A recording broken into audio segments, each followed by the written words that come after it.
সভাপতিৰ দায়িত্বত আছে থকাৰ কাৰণে আজি আহিব নোৱাৰোঁ বুলি পেলাই ফোন যোগে জনাইছিলে। গতিকে তেওঁলোক নহাৰ কাৰণে তেওঁলোকৰ যিখিনি পুৰস্কাৰ আছিলে সেই পুৰস্কাৰখিনি আমি দিয়াৰ চেষ্টা কৰিম। যদিও সভা পাতিব নোৱাৰোঁ তেখেতৰ মানে ঘৰত গৈ হ'লেও আমি দিবৰ কাৰণে চেষ্টা চলাম বুলি পেলাই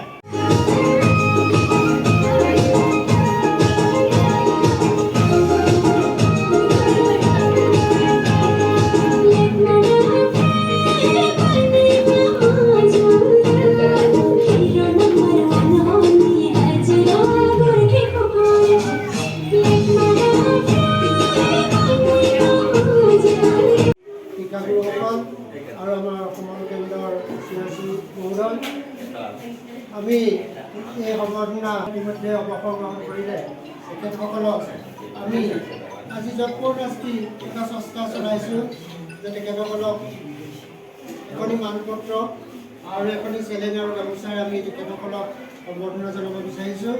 গতিকে পুনতে মই এই আমাৰ সম্বৰ্ধনা ভাগ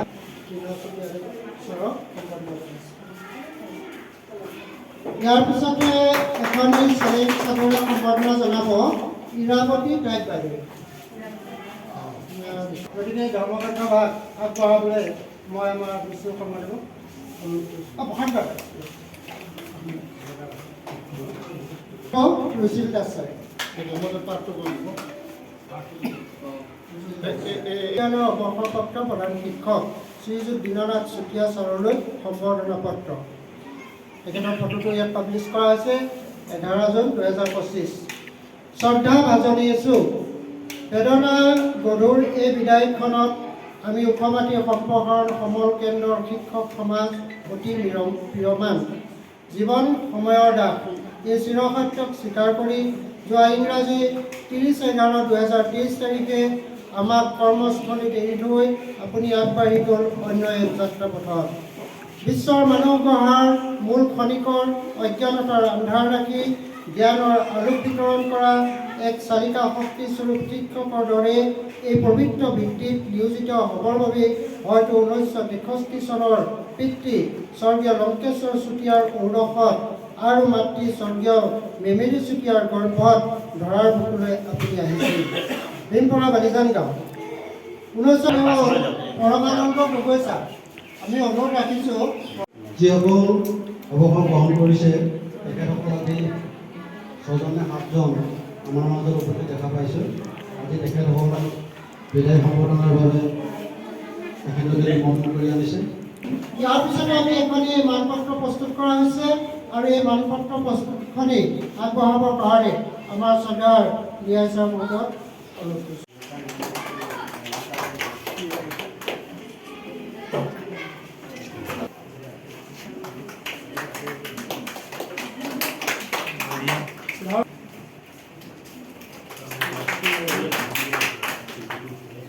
বেছি সময় নিদিওঁ।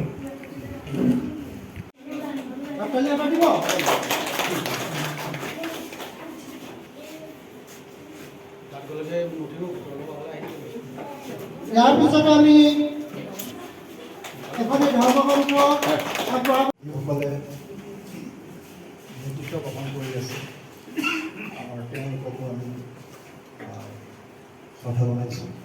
আৰু বিশেষকৈ আজি আমাৰ যিকেইগৰাকী শিক্ষক শিক্ষয়িত্ৰী আমাৰ এডুকেশ্যনৰ উন্নতিৰ এডুকেশ্যন মানে শিক্ষাদান দিবৰ বাবে ছাত্ৰ ছাত্ৰীক উপকৃত কৰিলে শিক্ষাদান দি গতিকে তেখেতলোকক মই শ্ৰদ্ধা নিবেদন কৰিছোঁ। আমাৰ শ্ৰদ্ধা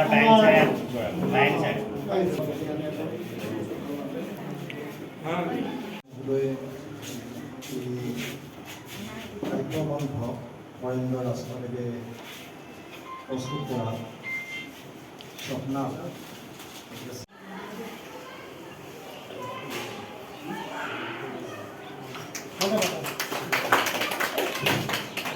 ইয়াৰ পিছতে ইয়াক জোৰা হাত তালি এটা দিব লাগে।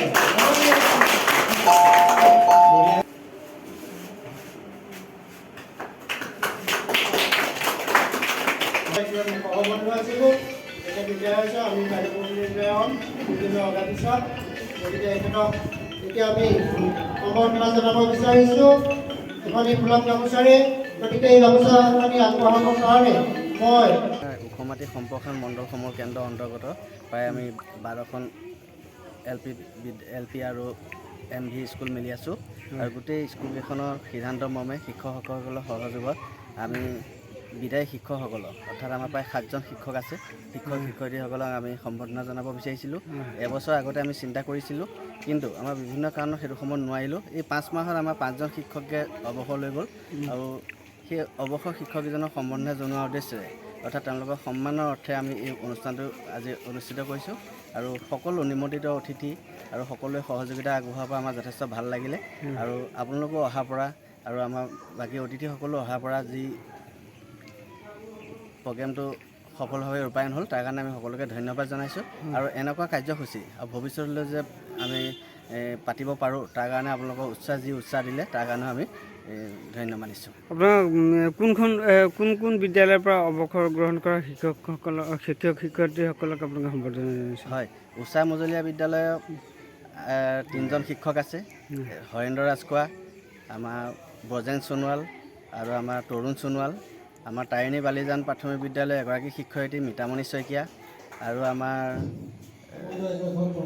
2 নং তাৰিণী ৰাজগড় প্ৰাথমিক বিদ্যালয়ৰ শিক্ষক কৈলাশ বৰগোহাঁই, তাৰপৰা আছে আমাৰ তাৰিণী ভেকেলি প্ৰাথমিক বিদ্যালয়ৰ প্ৰধান শিক্ষক হৈ অৱসৰ গ্ৰহণ কৰা শ্ৰদ্ধাৰ আমাৰ দীননাথ চুতীয়া ছাৰ আৰু বৰবিল তাৰিণী প্ৰাথমিক বিদ্যালয়ৰ প্ৰধান শিক্ষক হৈ অৱসৰ গ্ৰহণ কৰা শ্ৰদ্ধাৰ আমাৰ পৰমানন্দ গগৈ ছাৰ।